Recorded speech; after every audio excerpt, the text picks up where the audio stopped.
Bueno, buenas tardes. Vamos a continuar con la clase de seminario. Acá vamos a continuar con, yo le había dicho la clase pasada, nos falta abordar 2 ítems para dar por concluido el tema. Esta es la clase correspondiente al día 18 de mayo. Los temas que nos faltaban era el testimonio del niño y su valoración en el proceso penal, y el otro tema tiene que ver con el problema del testigo único y la valoración de la prueba en el proceso penal.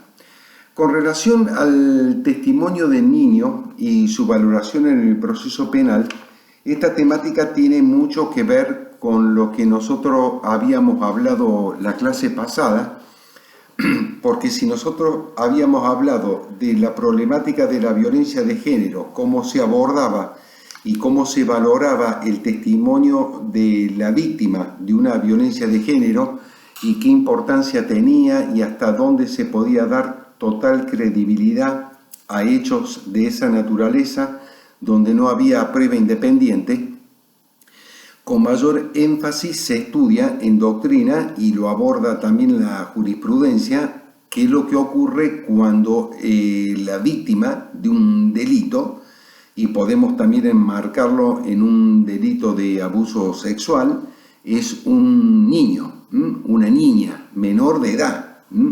Entonces, ¿hasta qué punto se puede valorar ese testimonio?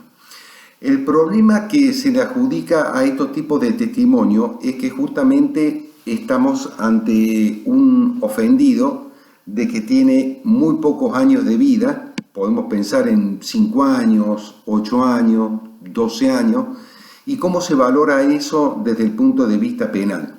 Por supuesto que la valoración no es la misma frente a un adulto, es decir, cuando el juez debe valorar la prueba de cargo en contra del imputado, no es lo mismo una imputación que le haga una persona que sea mayor de edad, una víctima de un abuso sexual de 25, 30, 40 años, a que lo sea una niña de 6, 5 o 7 años de edad. Entonces no es lo mismo. Pero la pregunta que habría que responder es si el testimonio de esa víctima menor de edad en un abuso sexual grave puede ser utilizado con la misma fuerza que un testimonio de un adulto. Es evidente que la capacidad de percepción que puede tener una víctima menor de edad no es la misma a la que la puede tener una víctima mayor de edad. Y entonces hay que poner un celo bastante importante con respecto a eso, es decir, a los efectos de darle credibilidad o no a una víctima menor de edad. ¿Dónde está la problemática? Algo habíamos dicho en la clase pasada, que era la presunción de inocencia que tiene todo imputado. Es decir, hay que probar, hay que destruir el principio de inocencia, tarea a cargo de los fiscales, pero en definitiva el que termina sentenciando es el juez. Y el juez va a resolver siempre en base a la prueba que tiene. Si la prueba es suficiente, condenará. Si la prueba es inexistente, absolverá, y en caso de duda va a absolver por el principio del indubio pro reo. ¿Qué es lo que ocurre en la actualidad con respecto a esto? Bueno, se han logrado condenas con el testimonio de niños y se han logrado absoluciones con el testimonio de niños víctimas. Ahora, ¿dónde está el punto donde hay que focalizar la atención para decir si corresponde o no condenar o si corresponde o no absolver? No hay que darle una mayor credibilidad al testimonio de la niña víctima frente a la negativa del imputado. ¿Por qué? Porque hay un principio rector y sobre todo se hace mucho hincapié en el proceso penal acusatorio, que es el que nos rige en la provincia de Río Negro y de Neuquén, que es el principio de la igualdad de armas. Es decir, si nosotros le vamos a dar credibilidad al testimonio de la menor víctima y no a la negativa del imputado, y en definitiva no tenemos ninguna otra prueba independiente, ninguna otra prueba, salvo los dichos contradichos, entonces va a ser muy difícil llegar a una condena de ese tipo. Entonces el principio de igualdad de armas tiene que ser respetado. En eso no se puede dejar de ver, ¿sí? No es menos cierto también que cuando nosotros tenemos un hecho grave, la acusación va a ser grave y la cantidad de prueba de cargo también tiene que ser suficiente. Es decir, cuando nosotros tenemos una grave acusación, la prueba de cargo tiene que ser grande también, ¿sí? No se puede, digamos, medir sencillamente de manera contraria. ¿Cómo debe ser valorado el testimonio de la menor víctima en un delito grave? Bueno, primero está el sistema, nosotros ya lo conocemos, que es el sistema de la cámara Gessen, es decir, todo menor víctima declara a través de un sistema especial. La declaración se la toma un especialista, una persona que es especialista en receptar declaraciones a menores víctimas, y el menor se explaya libremente. Lo que hay que ver si ese caso termina contando con alguna prueba o no, porque si son los dichos únicamente del menor, difícilmente se puede abordar a una sentencia condenatoria. Pero ese testimonio del menor víctima también debe ser valorado con las personas que trabajaron con el menor. Por ejemplo, el fiscal bien puede tomarle testimonio al especialista que le receptó la declaración en cámara Gessen, para que se expida acerca de si su relato fue espontáneo, si su relato fue confiable, ¿no es cierto? No creíble, pero si fue, digamos, si está ubicada en tiempo, lugar y en espacio. Entonces, ese es un dato importante. Con posterioridad, el fiscal puede pedir una pericia psicológica ya sobre el menor víctima y se puede buscar acerca de si hay algún grado o no de credibilidad en el testimonio de la menor. Y la especialista dará sus razones. Por supuesto que la defensa puede pedir un perito contralor, un perito de parte, para que juntos hagan los puntos de pericia que el fiscal ofreció, y siempre con control jurisdiccional. Es decir que se puede buscar alternativas periféricas a la declaración de la niña víctima. ¿Por qué? ¿Dónde está el riesgo? Bueno, porque ha habido casos jurisprudenciales, y también lo resalta la doctrina, en donde el menor, antes de declarar en cámara Gessen, pudo haber sido influenciado para deponer de uno u otro modo, por supuesto en contra del imputado, agregando datos que no son reales, o agregando determinadas circunstancias o de modo que no son veraces tampoco, que no ocurrieron en la realidad. Entonces, lo que hay que ser muy cuidadoso en la valoración de la declaración de la persona víctima de un delito a través del sistema de cámara Gessen es controlar que la persona no haya sido influenciada para deponer en uno u otro sentido. Es decir, que los mecanismos de prueba están para trabajar desde ese punto de vista. Otro dato importante es que este testimonio del menor sea corroborado también por algún otro tipo de prueba, ¿sí? Es decir, que no solamente nos quedemos con el testimonio de cámara Gessen, sino que lo que ha dicho la menor víctima se compadece con una pericial psicológica, con el informe del psicólogo que le receptó la declaración, ni hablar si ha habido lesiones en el cuerpo de la menor víctima. Se pueden acompañar los informes médicos pertinentes, tomarle declaración al médico que examinó a la víctima, etc. Ahí vemos cómo el testimonio de la menor víctima se compadece con algunos indicios que, sumando los indicios, se puede llegar a una presunción de culpabilidad. Entonces, esto es lo que hace hincapié la doctrina desde ese punto de vista. Este tema del menor, ¿sí?, que ya hemos visto el testimonio del menor y su valoración en el proceso penal, hay que emparmarlo también con la temática y la problemática del problema del testigo único y su valoración en el proceso penal. Esto forma parte del último ítem de nuestra temática, ¿sí? Les pido un minuto que me voy a servir agua.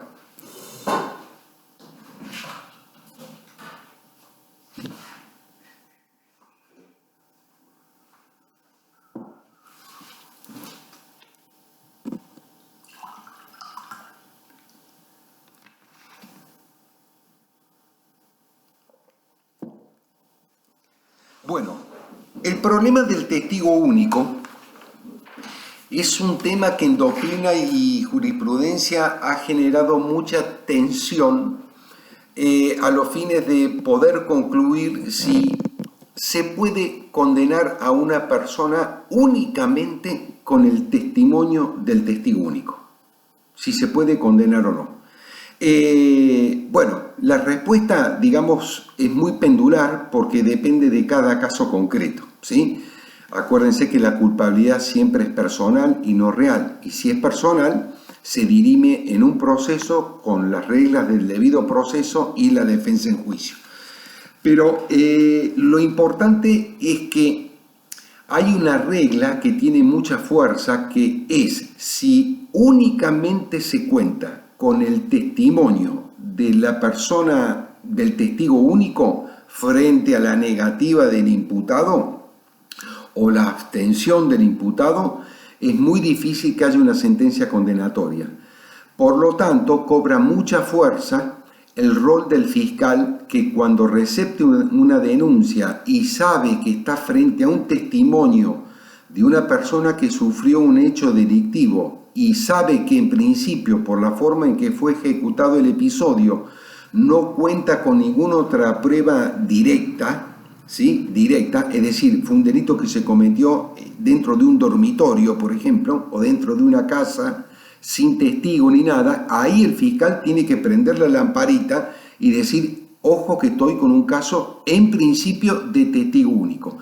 Cuando el fiscal toma nota, que es el que tiene que cargar contra la culpabilidad del imputado, demostrarle a los jueces en el futuro juicio oral de que su caso va a triunfar porque tiene suficiente material probatorio. Entonces, si está tomando la denuncia del testigo único, quiere decir que tiene que poner mayor celo en la carga probatoria para con el imputado.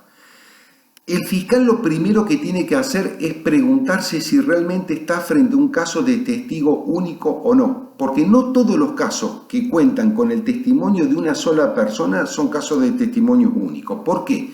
Porque a veces el testimonio, bien tomado, bien tomada la declaración, bien tomada la entrevista por el fiscal a la víctima, el fiscal se va dando cuenta de que tiene cierta prueba periférica que hay que investigar, que hay que chequear, que hay que corroborar, que hay que convalidarla para que ese testimonio, que en principio era único, tiene apoyatura, digamos, en otras circunstancias de tiempo, lugar y modo. Como por ejemplo, supongamos que fue un abuso sexual dentro de una casa, pero la víctima sale corriendo a la vereda y empieza a gritar y haciendo una imputación contra la persona que la acaba de abusar, y es escuchado ese testimonio por 3 vecinas. Supongamos que una de las vecinas la acoge a la víctima y la lleva a su casa y ahí le cuenta cómo fue todo, qué sé yo, que esto, que lo otro. Bueno, y resulta que dice, mirá, y acá tengo un hematoma.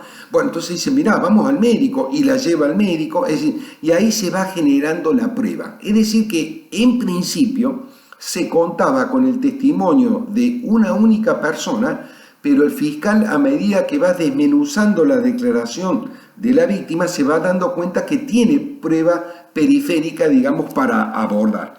Entonces, lo primero que tiene que hacer el fiscal es ver si realmente está ante un caso de testigo único o no testigo único. Porque el límite, la frontera entre uno y otro es la suerte del caso. Entonces, lo que sí se llega a la conclusión en esta temática es que cuando el fiscal tiene solamente y únicamente los dichos de la víctima en contra de un imputado, difícilmente puede haber una sentencia condenatoria frente a esa persona, ¿sí?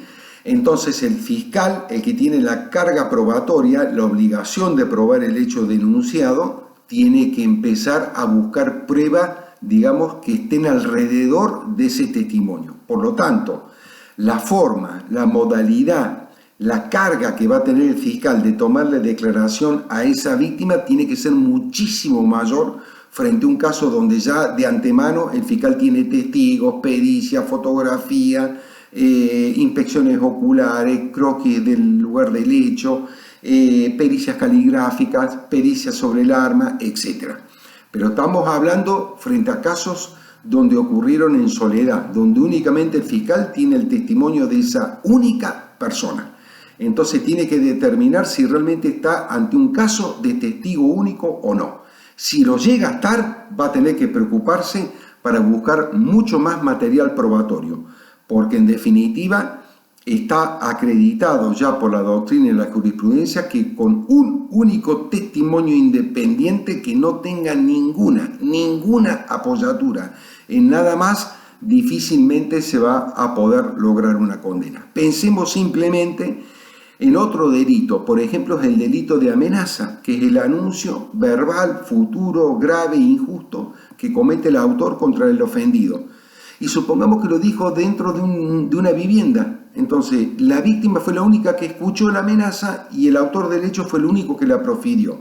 Va y le hace la denuncia, ¿sí? Y si no hay nada más, difícilmente que haya condena en un caso así, porque el imputado se abstiene, no tiene obligación de declarar, el que tiene que probar la culpabilidad es el fiscal, o puede negar absolutamente el hecho y con el mismo énfasis que utiliza la víctima, la utiliza el justiciable para decir que el hecho denunciado no es verdad, que nunca la amenazó. Entonces hay que tener mucho cuidado con los casos en donde hay una única imputación de una persona contra otra y determinar en esa hipótesis si se está frente a un caso de testigo único o no se está frente a un caso de testigo único. Si no se está frente a un caso de testigo único, que hay que tener un termómetro bastante importante para determinar esto último, es tarea del fiscal de buscar el resto de prueba, digamos, incriminante, periférica, directa o indirecta, para sumar más de un indicio y llegar así a una presunción de culpabilidad, a una presunción de acusación y lograr que ese sujeto vaya a juicio y lograr la fiscalía una sentencia condenatoria en contra del imputado. Es todo. Hasta luego.